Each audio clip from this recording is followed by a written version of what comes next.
As I'm sure most of you have seen today, we have woken up to the news that beautiful Olivia Newton-John has passed away. Her contribution to cancer research, breast cancer awareness is truly a legacy. She was a survivor and a fighter in every sense of the word.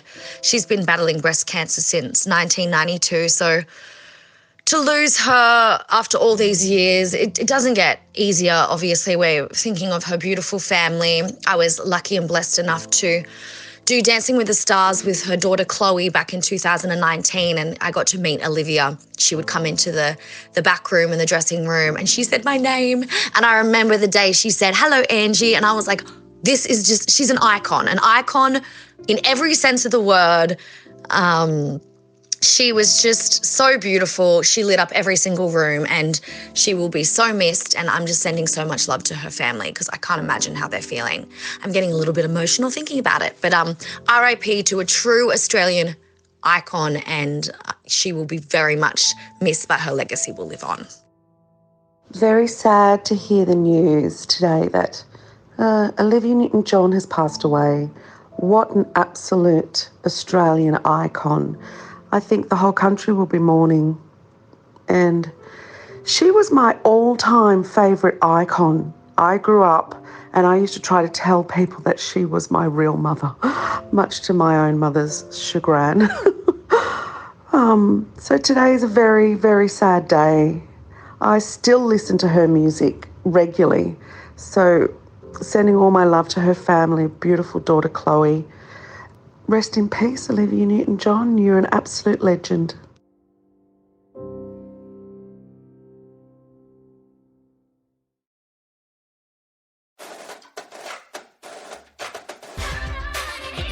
Hello, everybody, and welcome back to Two Girls, One Pod. We have been just counting down the days until The Masked Singer started, and it started this week. It did. We watched it. Yeah, it was amazing. I'd just like to say hi. I'm in Sydney. I'm recording from Gadigal country. Everyone, where are you today, Angie? Wangaratta Land. Yeah, welcome. Last night there was a second episode of The Masked Singer, but we are only going to talk about Sunday night's episode of The Masked Singer because we are living in the future, you and I, and we're recording this on a Monday. So when it comes out tomorrow to us, for me, it will be a second episode out that we haven't seen yet. So let's just focus on, to us, for me, last night's episode. We'll just focus on the opening night. So this episode will obviously discuss some spoilers. So if you haven't watched it yet and you're saving it, don't listen to this episode because we don't want to upset you, and don't add us haters because it's annoying because we've warned you now. We warned you. We told you. We warned you. You know what? I got so excited for Masked Singer. To be honest, I don't know if it's because I was so tired, potentially glutenized, not feeling good. I didn't write home about it. Well, I watched it and I've got to say I wasn't glutenized. I was tired though. Yes. But, oh my God, it is back. It is back in the way that it is always great. Like, this show is such a wonderful concept, and it is such a great way to have celebrities on the panel, celebrities on the stage, for us to interact with all of them. It's so good for everyone of every age. That's what I love about it. Like, it's so dorky. I think it's an originally Korean concept, which most amazing things come from Korea or Holland, and it's just so brilliant. Like, you know, on the Korean one they had Ryan Reynolds. Oh, did they? Yeah. And I didn't know that Mel B had done the UK and the Spanish one. She's been the Masked Singer, not the judge. Oh, the UK one has had some amazing names on it. Like, really, you should go and watch just all the YouTube ones. The American one is like insane as well. That's one of my favourites, as you know. But I honestly think Australia is keeping up. We are getting some great people. I mean, they may not mean a lot to other people. Like last night, we unmasked the first one, who was the Knight, who, if you don't want to know who it is, please tune out right now. Just press fast forward a couple of minutes. It was Ryan Maloney, Toadie from Neighbours. Oh, my goodness. Did you see that? It was so sweet how they've just finished Neighbours and everybody's so upset about that. And then they've had him to come on, almost as like a little, look, I'm still here and I can still do things. And that was, I liked that. I don't even think I had rumours of him being on No, me neither. the show. So it was such a... Did not have an inkling. It was such a treat. I mean, he wasn't the best singer, but he was a great performer. All of them weren't that great other than obviously Mirrorball was amazing. Oh, she was incredible, wasn't she? She's so good. And then with the Blowfly, we weren't sure whether or not it was man or lady. Yeah. I think it Which, yeah. And then who was the other one? Zombie. I don't know if oh no, I did hear that one. I don't know if I heard the thong one. Yeah, Oh, I think I did actually.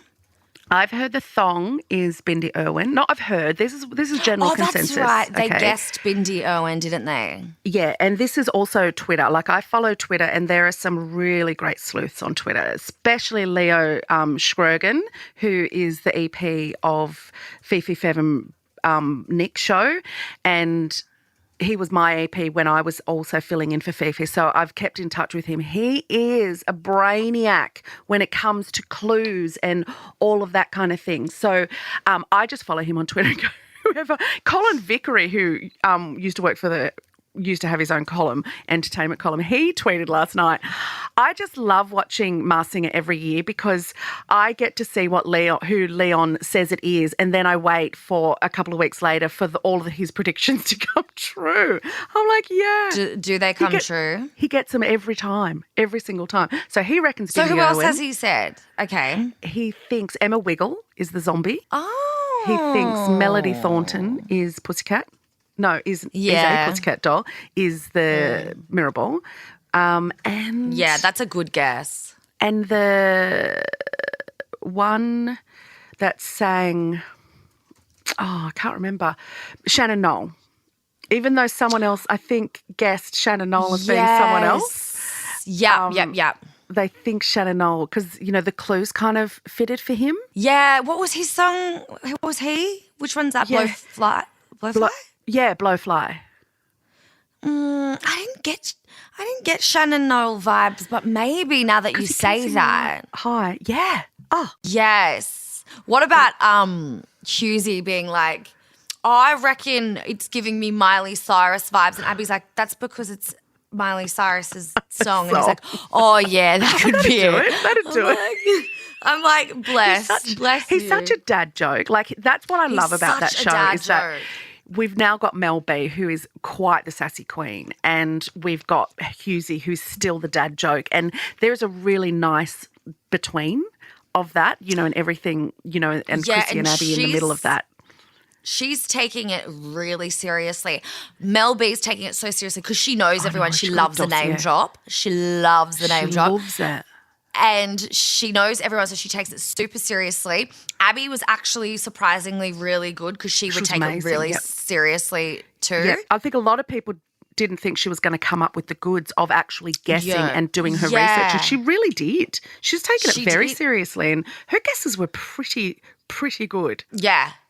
Well, you'd just be on like pure adrenaline. You'd be so excited. Yeah. I think maybe you got to be in like such a mood to watch that show. And I was so tired, and I was because I was so excited for it. I was like, I'm not that happy about it. So I'm excited to watch then tonight's episode. Yeah, me too. Because it's my guilty pleasure. Yeah, me too. I count down to it every year. I have a friend who can't watch it because of the screaming and Osher yelling. And she tries, and she can't even watch the promos because it's just screaming and yelling, you've got the Masked Singer! Take it off. Yeah, and I'm like, that's the part of it. It's a good part. Pretty much every comment has been like people being like, I can't stand the screaming. I can't stand Osher screaming. I can't stand like all of them screaming. I'm like, well, that's kind of the basis of its appeal is that everybody screams, everybody gets excited. It's just over the top. It's super American. And we've got nothing like it. So if you don't like it, don't look, darling. Exactly, as Gina Liano would say, I love the rain. No, and she would also say, if you don't like it, darling, then don't look. Just don't look. Turn it down even. Put subtitles on if you don't like the screaming. Yeah, I'm passionate. She says I'm passionate. I love the rain. I love the rain. And I'm passionate.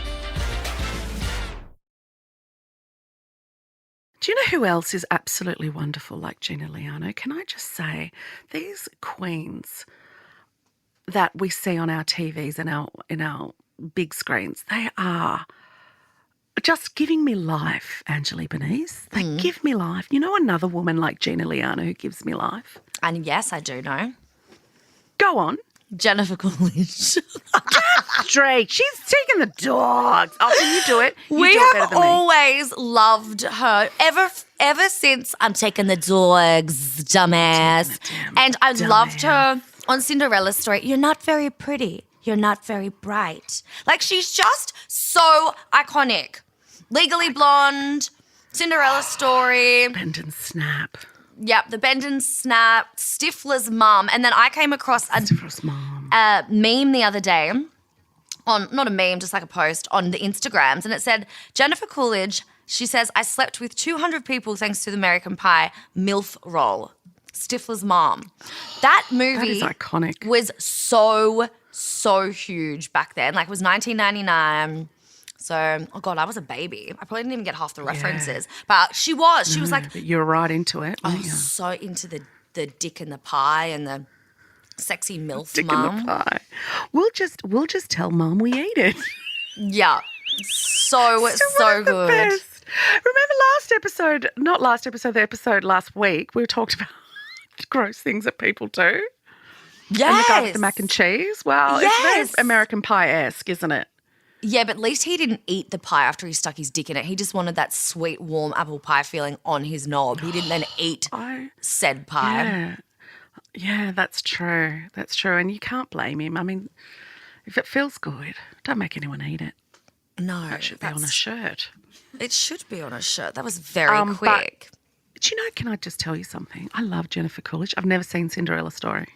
I didn't even know she was in it. What? She gets out of the thing that where Hilary she's Duff? tanning and she's always eating salmon and she's got these little things on her eyes, like little tan things. And she's like, there's something that I need to tell you.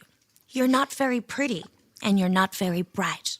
I'm glad I got that off my chest. And then she lays back down on her thing or like continues eating her. She's obsessed with salmon. She's always so weird. Smoked salmon or grilled? I don't know. I can't remember. I haven't watched it in a while. All I remember is she loves salmon. Is she her mom? No, she's the evil stepmom, like Cinderella Story. You know how it's she's got the making evil sense stepmom now. and then the two evil Yeah. sisters. She's the evil stepmom. Evil stepmoms eat salmon. And they love salmon for some reason. Like, That's she how the takes all rhyme the dad's money and she just buys rich things and she makes her live Salmon. upstairs in, the basement and she eats salmon and she eats a cookie and she says, moist. And that's just like the most iconic lines in the film. Wow, I'm going home to watch it at the Meriton Suites, Kent Street, Angie Kent Street. Oh, you should. today. But how iconic is that she, from playing that one role, has slept with over 200 people? Can you imagine how many young boys wanted to bang her after being Stifler's mum? I wanted to bang her being Stifler's mom. Young boys. I love that she said that she slept with over 200 people. She didn't say Yeah. men. No. Did anyone else notice that? Yeah. She just There were so many benefits from doing that movie. I mean, there would be like 200 people that I think I would have never slept with. That's so good. So that doesn't mean that means she's had sex with more than that many people. That's just 200 from being the MILF. Yeah, exactly. Stifler's mom. And she's got the face and the lips and the You cheeks. got to do the face. And to she do- obviously I can't do was. the voice. I'm very talented normally. This is it's awful. Yeah, that one's a hard one. It's because it's deep and it's like really like I'm Stifler's you mom. have to like pursue. I'm yeah. Stifler's mom. I'm taking the dog. I'm taking the dogs. She got a little lisp. Dumbass. Dumbass? It's like it's That's my favorite. extended S's. Yes. It's my favorite lisp. It's just like this. No, it's not a lisp. It's this. Yeah, that's You're going like this. That's called a lisp. No, not lisp. No, lisps are all types. You can go lisp. You know, lisp. Yeah, but you're not doing the Jennifer Coolidge lisp. Yeah. You're just doing your favourite lisp. Yes, is that? You're doing this lisp. Yeah, is that not? What am I doing? You're like doing like your lisp that you love to do where Yes, your little is that mouth not goes hers? weird. No, she's like S's, like really strong Like S's. snaky. I'm taking the dog, dumbass. Yeah, rightio. Okay, that. okay. So she doesn't have a lisp. Not really, just like accentuated S's. Accentuated S's. So she just did The White Lotus and she's currently promoting season 2, which I didn't even know was coming out. And they're going to have all new cast, but she is coming back, which is great because she was so cooked in that show. And I can't wait to see what other cooked activities she's going to get up to. She's such a great character in that show. I mean, she's a really great actress. Can I say that when she was in Promising Young Woman. I don't know why I'm doing Snagglepuss all of a sudden. She was in Promising Young Woman. She played the mother of Carrie. Oh, yeah. Carrie Mulligan. Carrie Mulligan. Cassandra. Yeah, she was that really depressed mom. That was one of the best movies, that Promising Young Woman. Oh, God, wasn't it? Oh, Wasn't it? Just, so iconic. that's the kind of movie I want to make. Yeah, I want to do an Aussie version of it. Well, yeah, something similar. Love it. But yeah, she was the mom so in that, good. and she was just. She has amazing acting. A lot of people don't see her as this incredible actress that she's that good that you just think she's not. But it's her little nuances and her ability to keep you absolutely riveted to her on the screen. Yeah. She's good at being awkward, Yes. making you feel really uncomfortable, I reckon. She is, yeah. And I love her face. I just love everything about it. Remember on there's an episode of Sex and the City and she has a bag line? Yes. She makes these little bags and after her breakup. Yes, and they're having a fight or something at the party and she just keeps coming up with a bag. No one wants her freaking bags. No one wants my fucking bags.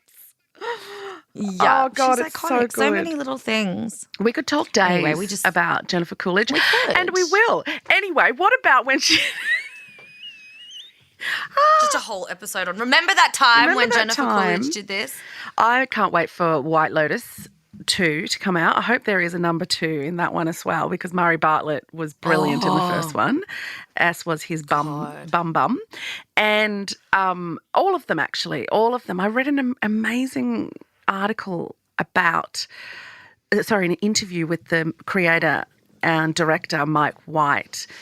And he's Ned Schneebly from School of Rock, and because he wrote School of Rock as well. Anyway, he was interviewed by this guy. I've got to find this article. I'll put it in the show notes for everyone to read because it's such a great interview. You know when you have an interviewer who's so good at their job that you see the interviewee just really getting into the interview because they're like, you've really done your research. Well, this interview was like that. He was like, there's so much more about these characters. And he started to break it down, what he thought of these characters. And Mike was like, yeah. Like, if you go and watch it again, you'll see all that. And the guy was like, yeah, that's what I've noticed the second time I watched it. It's a great interview. And I think that knowing, after you've read that interview, you go into hopefully the second season with a new kind of look at the way he writes. So pop that in your smoke Sounds and clever. pipe it. Lucky you. Hey, I am lucky. Hey. You're the Hey, I am lucky. I love the rain. I'm passionate. And on that note, well, let's get the hell out of here, shall we? Oh, Nana we've got says things it's to do, time girlfriend. To go to the bowling club with Des and Terry and get some scones. Some soup, Get some stone, maybe some and wood. cheese and shandies. Shandies. I love a shandy. Make it with 2 E's, please. Shandy. Or Schweppes lemonade. I love it. Anyway, thank you so much for having us in your ears today. Explain the Thursday eps, deep dives into topics. Okay, let's do that. Listen to my wheeze. Angie, listen. So good. It's a also, remix. it is a remix. Before we go, we also want. Oh my I'm god. doing this because I think I'm still writing Liam. Liam. Looks like you're humping. I'm not going to explain it. I'm not. It's not Liam Payne. That's all I'm going to say. Oh, God. No, thank you. Oh, my God. Okay, look. Thursday is our next episode. Please listen. It's when we get a little bit more serious. Yes. We'll just touch on that when we get to it. I don't think we really need to preempt it. But one last thing that we do want to say is it's actually, well, you'll hear this on Tuesday, but it's actually our Sissy's birthday today. So happy birthday to Sissy. She turns 8 years old and we're not with her, but we hope that she has the best birthday she deserves. Sissy's 8 on the 8th of the 8th. I miss her so much, Sissy. I Oh my love God, you she so is much. too. And 8, 8 is 8, the 8. luckiest number in the Chinese everything. And she is an 8. This is the best year of her life. Oh my God, it is. I love her Here's so to much. Sissy. Happy birthday. Raise your glasses to Sissy. Bye. I'm going to drink this vodka to Sissy. Bye. Have the day you deserve. Listen to my wheeze. It is a remix. Angie, listen. Remix. Angie, listen. I think I'm still riding Liam.